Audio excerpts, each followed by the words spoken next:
Un saludo, estimados alumnos. La clase de este día, viernes 16 de junio, la he tenido que grabar debido a compromisos que me impiden estar presente este día.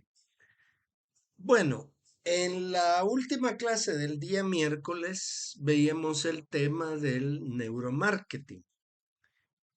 Y decíamos que el neuromarketing es una disciplina avanzada cuya finalidad es incorporar conocimiento sobre los diferentes procesos cerebrales para mejorar la eficacia de los estímulos en el marketing. Y también nos hacíamos el cuestionamiento, ¿verdad? ¿Será posible que a través de un conocimiento de estos procesos cerebrales, se puede identificar el estímulo correcto que nos dirá eh, y que va a desatar el impulso de compra en un consumidor? Pues lo veíamos como una acción atrevida, ¿verdad? Pero como toda ciencia, se vale mucho de la experimentación, entonces hay cosas que es necesario ir aclarando a medida que avancemos en esto, ¿verdad? El neuromarketing investiga y estudia los procesos cerebrales que explican la conducta y la toma de decisiones de las personas en los campos de acción del marketing tradicional. Por ejemplo, la inteligencia de mercado. Y en esto la ayuda es bien específica, porque dentro del tema de la inteligencia del mercado, nosotros estamos analizando consumidores versus propiedades de producto versus estímulos, ¿verdad?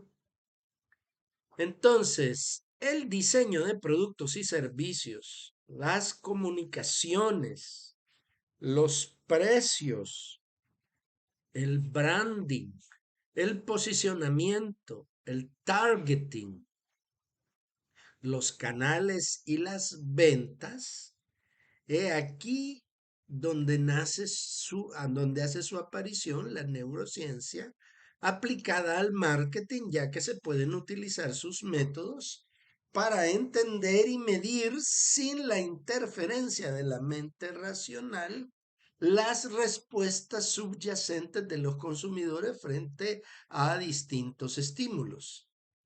Estas mediciones permiten darnos una orientación de cuáles son las motivaciones más profundas que se ejercen sobre el consumidor para que éste consuma nuestra marca y no otra, por ejemplo. Ahora bien, ¿cómo averiguar con el estímulo exacto? Es averiguar cómo recibe el individuo la estimulación, por ejemplo, de dos marcas diferentes. Y esto se puede hacer, por ejemplo, analizando un comercial en video de una marca versus el comercial en video de otra marca y reconocer cuál es el que ejerce el mayor impacto, ¿verdad? A nivel de proceso cerebral. El conocimiento de los procesos que ocurren dentro del cerebro nos permitirá indagar y encontrar, por supuesto, ¿ah? Explicaciones más profundas acerca del comportamiento de las personas, perdón, frente a la compra y consumo de productos y servicios, así como los estímulos del marketing. Esto es importante tomarlo en cuenta porque es mucha la información que se obtiene de un estudio del neuromarketing.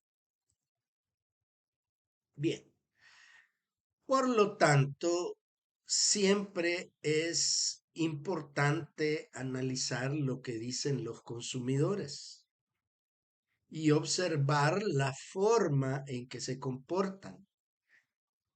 pero en realidad la clave está en indagar las causas que subyacen en su conducta. Y esto es posible mediante el estudio de las zonas del cerebro donde se originan tanto sus deseos como su comportamiento. ¿Y dónde están esas zonas? Bueno, el neuromarketing responde con un mayor grado de certeza a muchas de las preguntas que siempre nos hicimos. Por ejemplo, ¿qué estímulos debe contener un comercial para lograr un mayor grado de impacto? Pero esto es una pregunta genérica, por ejemplo. Hay cosas que se saben por sentido común. Es lógico que una buena historia urdida y creada como un buen guión cinematográfico nos va a ayudar muchísimo, ¿verdad? Y esa historia bien contada, bien urdida en función de los estímulos visuales, pues nos generará mayor estímulo. Si yo estoy vendiendo comida, por ejemplo, y logro una magnífica fotografía de el, el emplatado en la presentación de una carne, por ejemplo. Si yo veo esa hamburguesa que es preparada con muchísimo primor y cuidado y la fotografía y esos primeros planos nos hacen ver ese producto en forma apetitosa, entonces por lógica sabremos de que un anuncio que no tenga estos estímulos es un anuncio que va a estar en desventaja frente al anuncio que sí tiene estos anuncios. La otra pregunta sería, ¿cuál debe ser el nivel de repetición en cada medio para que una campaña sea efectiva? Y aquí lo que estamos midiendo es cómo es la reacción de las personas frente a una repetición continuada del estímulo, ¿verdad? Esa repetición continuada del estímulo, ¿en qué momento se vuelve ya aburrida o se vuelve cargante o simplemente lo hemos visto tantas veces que ya a partir de la 10ª vez yo ya no le presto atención y me distraigo en otras cosas? Esto es importantísimo porque nos ayuda a determinar, por ejemplo, la pauta a comprar. ¿Y qué es la pauta? Pues es la compra de espacios publicitarios dentro de un medio específico, ya sea radio, televisión, prensa o plataformas digitales. ¿Cuál debe ser el nivel de repetición? No, lo que nos indica es en qué momento eso se vuelve parte del paisaje. Y bueno, nos vamos con la otra. ¿Cuáles son los estímulos sensoriales que debe contener un producto para lograr la satisfacción del cliente? Un estímulo sensorial funciona a través de la vista. En este caso, casi la mayoría de productos publicitarios funcionan porque tienen estímulos visuales, pero también se puede utilizar en un contacto más directo con el público los olores o los sonidos para incorporar un producto. Los sonidos pueden ser determinantes incluso para comprender si un producto es de mi gusto o no. Los sonidos en este caso podrían ser música. La música con un carácter específico nos puede determinar el grupo meta al cual nosotros nos estamos dirigiendo. ¿verdad? Y ese grupo meta al cual nosotros nos estamos dirigiendo va a reunir ciertas características y va a tener unas preferencias musicales específicas que van a hacer que las personas comprendan de inmediato que ese anuncio les cae simpático. Luego, ¿cuál es la mejor estrategia con respecto al precio? Aquí esta es una apelación a lo racional, aparentemente. Esta apelación a lo racional, en realidad, a lo que se está refiriendo es cuánto impacto emocional me produce a mí una subida de precios para un producto que a lo mejor yo considero que no lo merece. Contrariamente a lo que se suele pensar, el consumidor puede aceptar un precio alto si sabe que ese producto que va a consumir es de calidad y no porque precisamente sea un producto que esté fuera de su alcance económico. Así, por ejemplo, un jabón de crema, un jabón eh, que tenga unas características de jabón premium. Este jabón premium va a contar, por ejemplo, puede costar unos $2 o $3 la pastilla, y esta pastilla de jabón comparada con el rubro del jabón mucho más popular, que andará costando por unos 80 centavos de dólar, pues hace ya una diferencia de segmentación por poder adquisitivo. Para una persona con limitaciones económicas, pues sería mejor comprar el jabón con mejores opciones económicas, es decir, el más barato. Pero para una persona también con pocas opciones económicas, puede ser mejor comprar el de mejor calidad. ¿Por qué? Porque no está del todo fuera del alcance.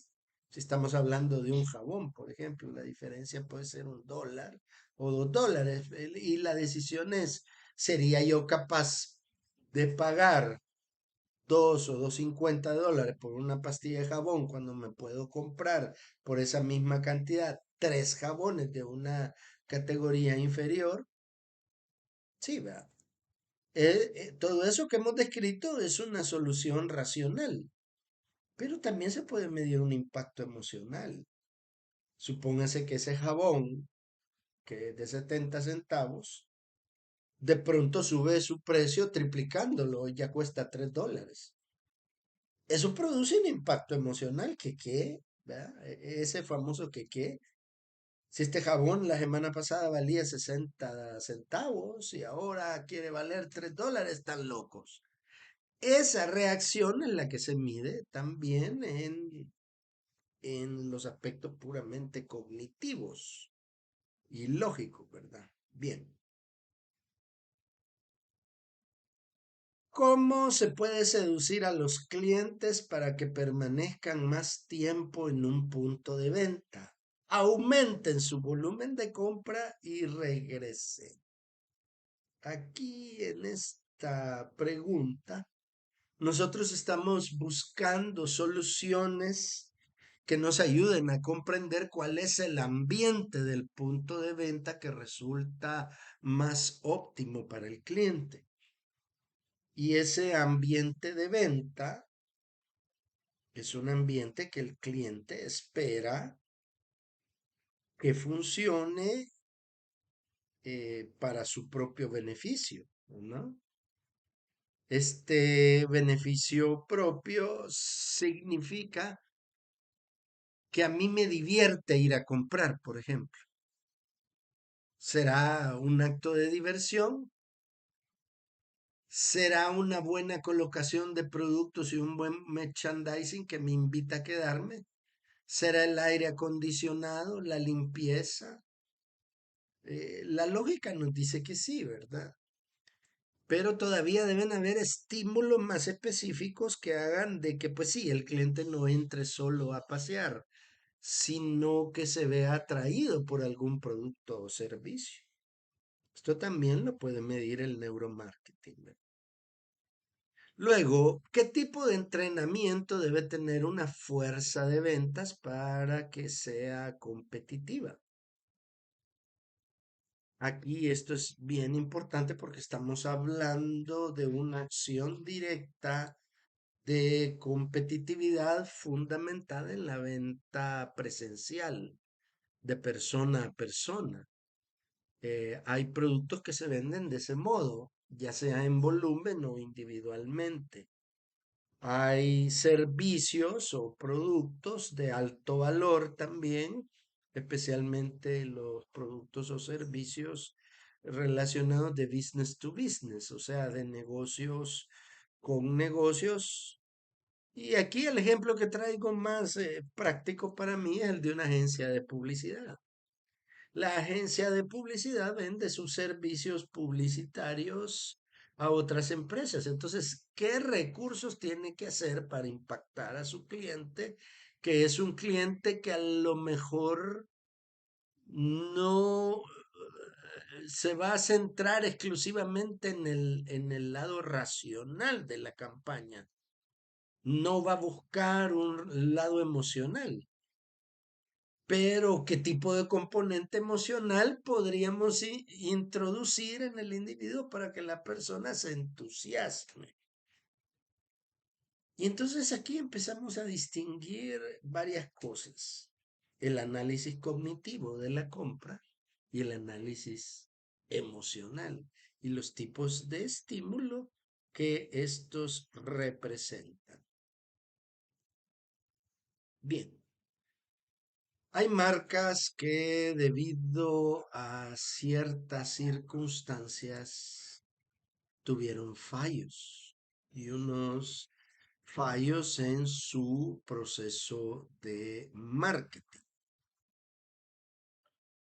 Estas fallas de marketing se han producido a veces por tomas de decisiones erróneas o que no se veían venir, a veces por falta de visión, por falta de conocimiento o preparación.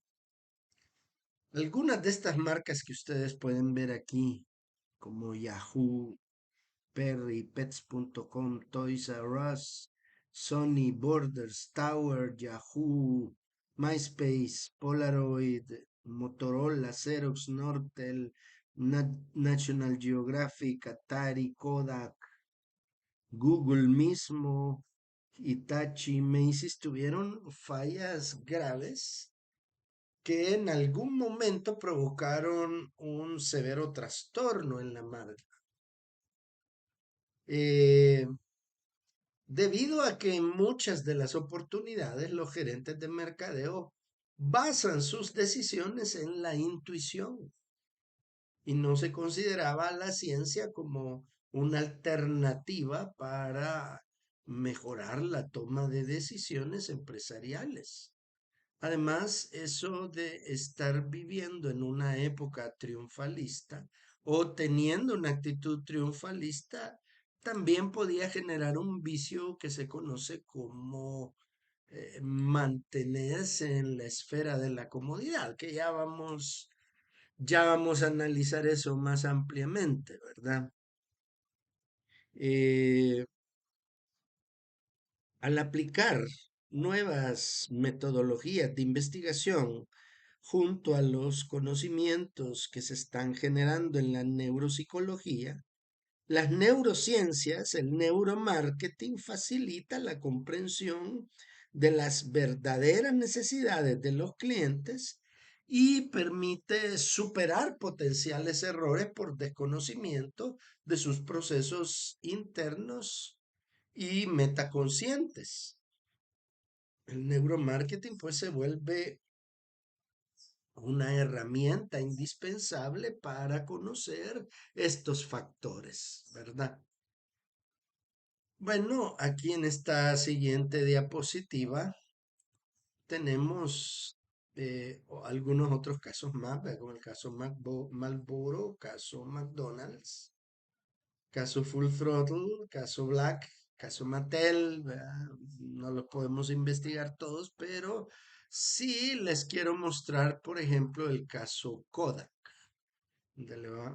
Tengo aquí a la mano un estudio cortito, pero muy sustancioso, breve, por cierto, sobre eh, un análisis que se hace sobre la historia del fracaso de Kodak. Vamos a ampliar un poquitín aquí. Ok, aquí está. Kodak dice, la historia de un fracaso y las lecciones que nos deja.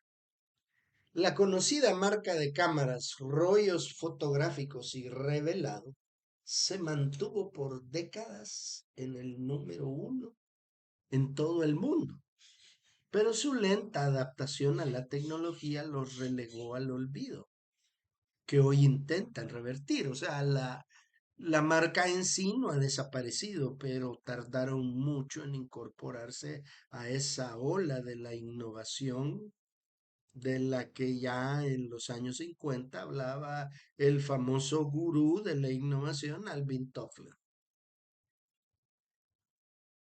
Eh, si retrocediéramos un par de décadas en el tiempo para comprar una cámara, no sería extraño que esta, o sea, la cámara, su rollo y finalmente la fotografía fueran provistos por el mismo proveedor, Kodak.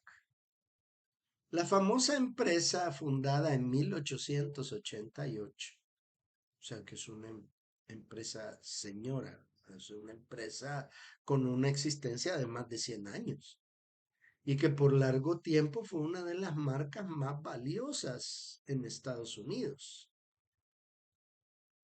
Conocer el auge y la caída de Kodak es una excelente forma de comprender lo difícil que es mantener un gran negocio en este mundo de cambios vertiginosos, donde es usual ver caer a gigantes de la industria. El caso de Kodak es realmente ejemplificador. En sus laboratorios nació la primera cámara digital. Vean qué tristeza esto. No solamente ellos eran líderes por el lado de contar con rollos fotográficos y procesos químicos para el revelado y la adquisición de fotos, sino que ellos diseñaron la primera cámara digital en 1975 y comenzaron a lanzar sus primeras cámaras digitales al mercado hasta la década de los 90. Fueron advertidos con al menos 10 años de antelación de la relevancia que tendría la fotografía digital y aún así se hundieron. El año 2012, Kodak se declaró en bancarrota.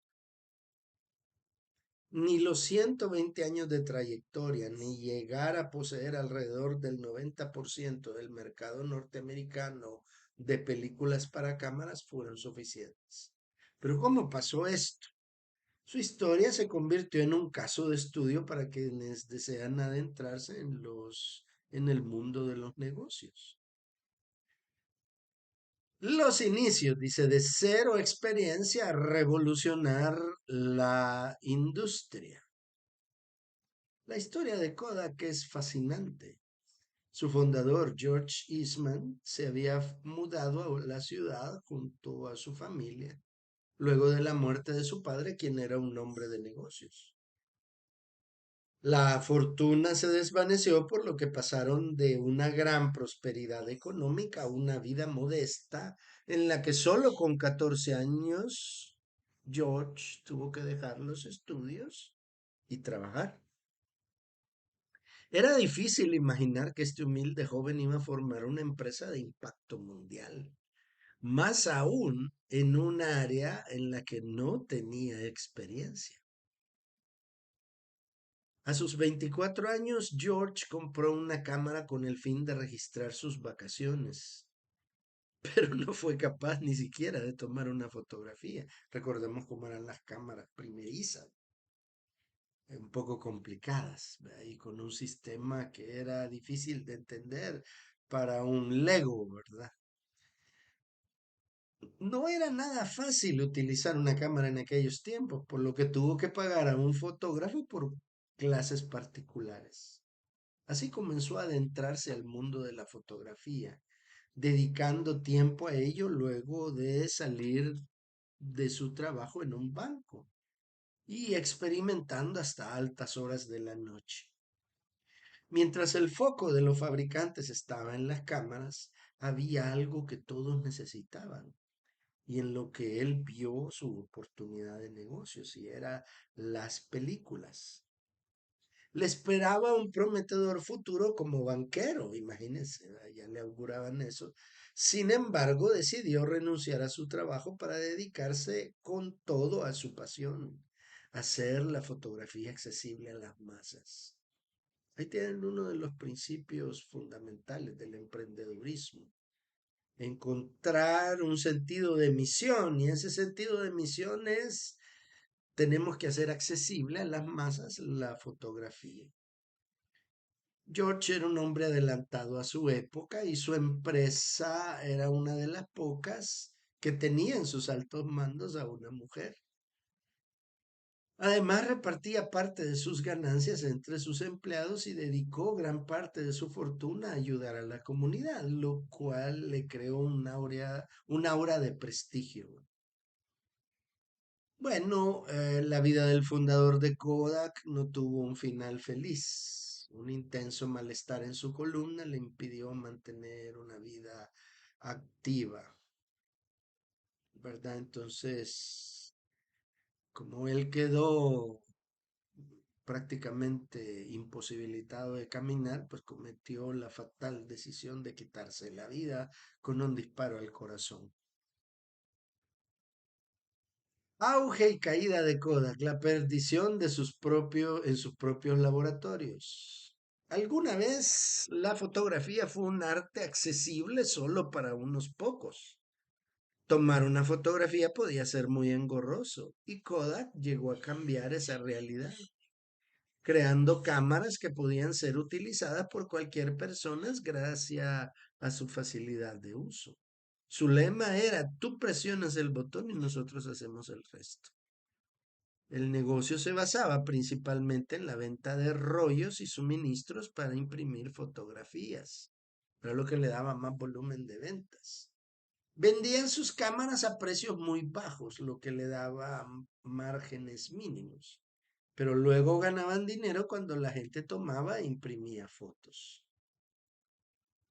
A inicios de los años 90, Kodak resultó esplendorosa, llegando a tener más de 140.000 empleados a lo largo del mundo y suculentas ganancias. Era muy difícil imaginar su caída, pero el inicio de su fin nació en sus propios laboratorios con la primera cámara digital. Uno de sus investigadores fabricó el primer prototipo en 1975, siendo en esos tiempos una tecnología cara y de baja calidad. Pasaron los años y la fotografía digital cobró cada vez mayor relevancia. Kodak, consciente de ello, también dedicaba parte de sus recursos a crear este tipo de cámaras. No obstante, otros fabricantes lograron crear cámaras digitales de mejor calidad y en Kodak se habían especializado más en las películas y la impresión de las fotografías que en la fabricación de las cámaras. Pero el mundo ya no necesitaba imprimir, solo bastaba con guardar las imágenes en computadora, en CDs, en pendrives o más adelante publicarlas en redes sociales. Paradójicamente, el momento Kodak se esfumó justo cuando la gente más disfrutaba tomando fotografías. La gente vio que era más fácil comprar una cámara digital y se ahorraba un montón de dinero a la hora de imprimir. La gente descubrió la versatilidad de Internet para ello.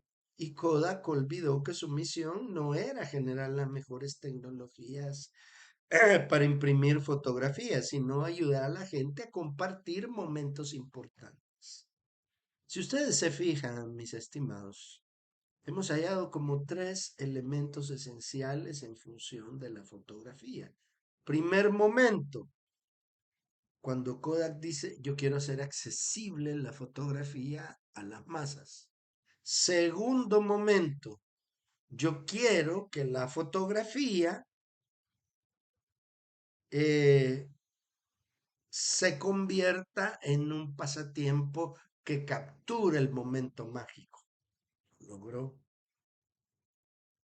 Pero había un tercer elemento.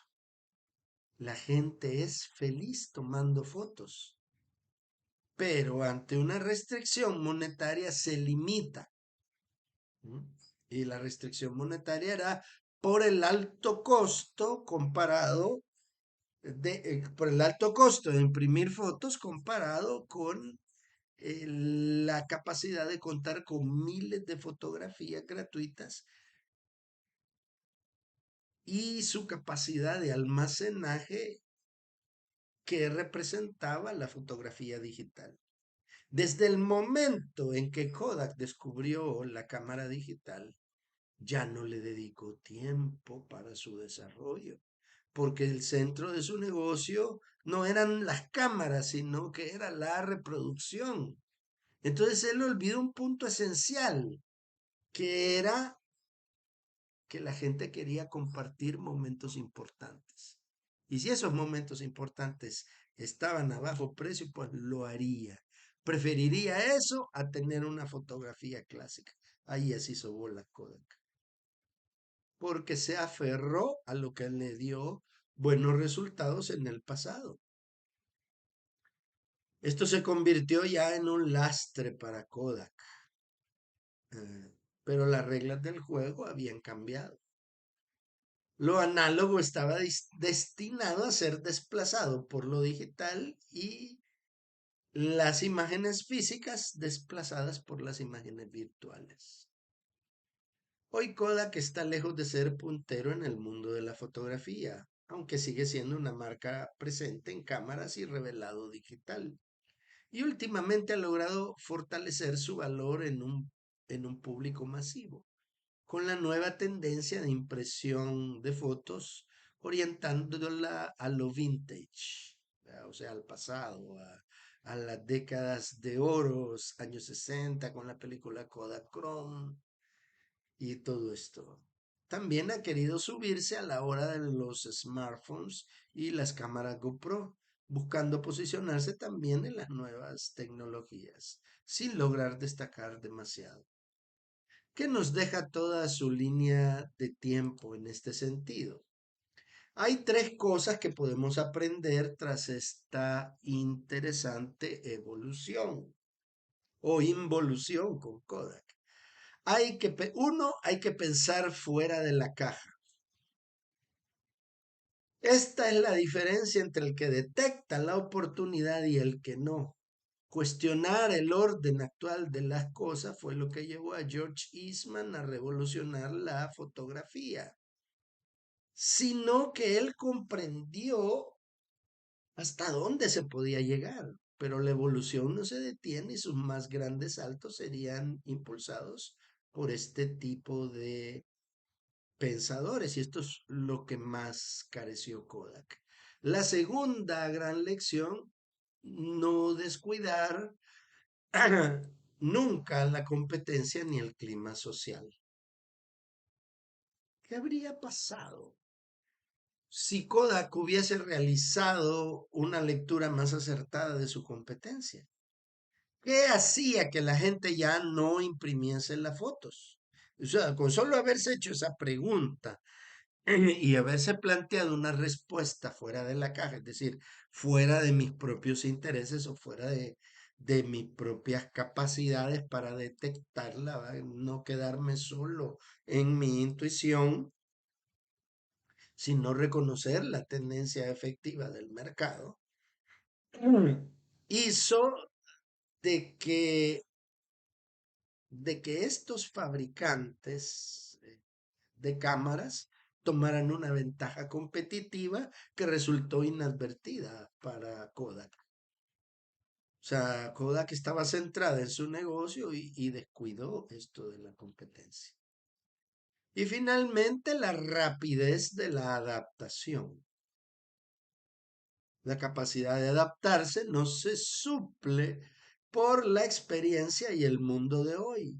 No solo requieren las empresas, sino toda la organización y la persona.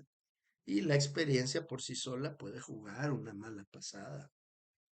Kodak tenía la experiencia, los recursos y el prestigio. Eso no fue suficiente.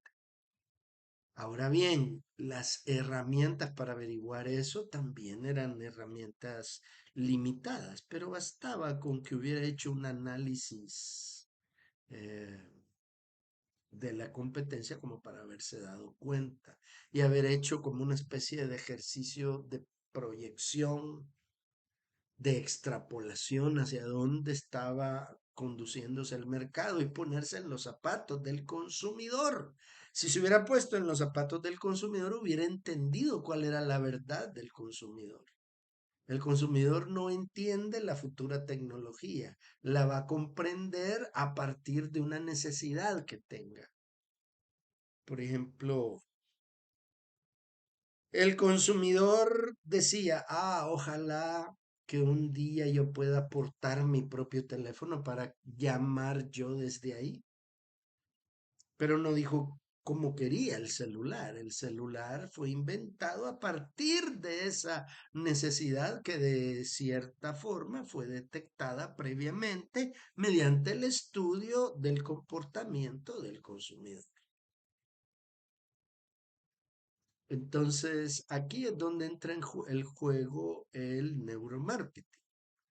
Veamos, por ejemplo, profundicemos un poco más en el tema del neuromarketing, ¿verdad? Para poder comprender qué es lo que viene. Vale. El doctor John P. Kotter, por favor, no confundir a Philip Kotler con John P. Kotter. John P. Kotter es uno de los gurús de la organización.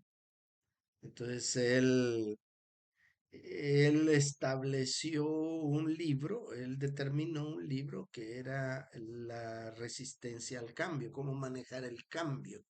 Uno de los científicos más acuciosos y más eh, agudos en observar el tema de la resistencia al cambio.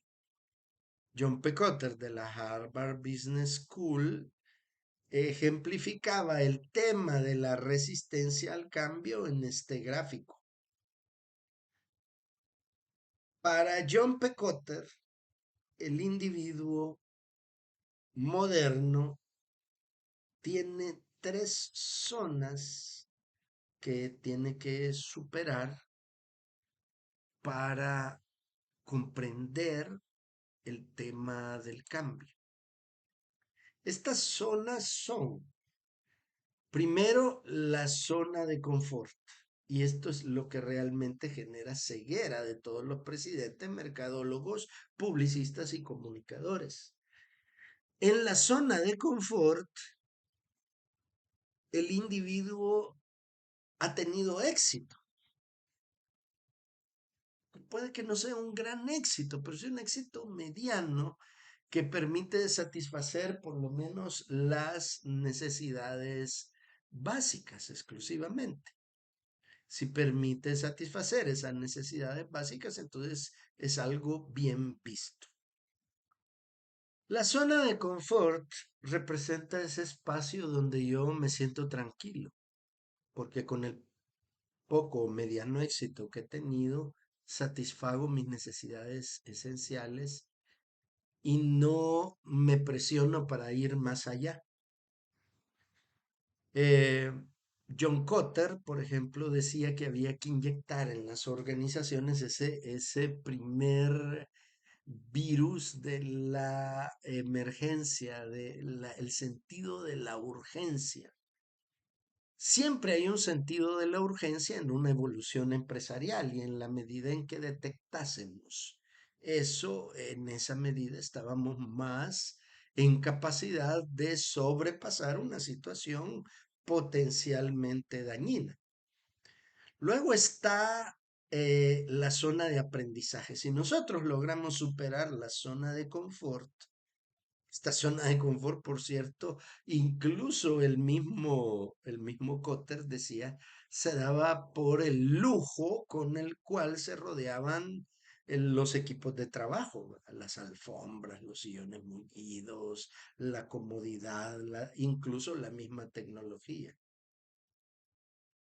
Pues había que dar un salto a la zona de aprendizaje, que era la zona que nos hacía aprender de nuestros errores y descubrir cómo estaba trabajando nuestros mejores competidores y qué nos podría ocurrir si nos dormíamos en nuestros laureles para entrar a una zona de pánico.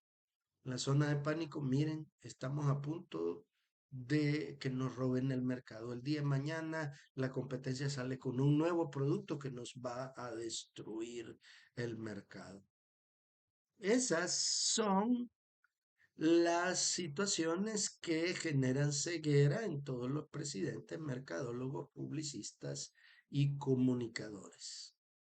Bueno, en resumen, en esta clase hemos visto eh, que el neuromarketing intenta establecer una relación biológica y fisiológica con la motivación.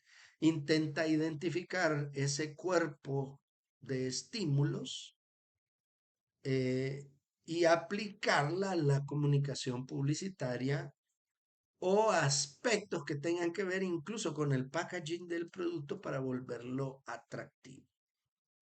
En la próxima clase del día lunes vamos a estar analizando estos aspectos peculiares y particulares, pero antes nosotros tenemos que entender cuáles son los factores que generan ceguera y una ceguera que es peligrosa para el desarrollo de los productos o servicios. Bien, muchas gracias, estimados alumnos, por su atención. Nos veremos entonces el día lunes, si Dios quiere. Saludos y bendiciones.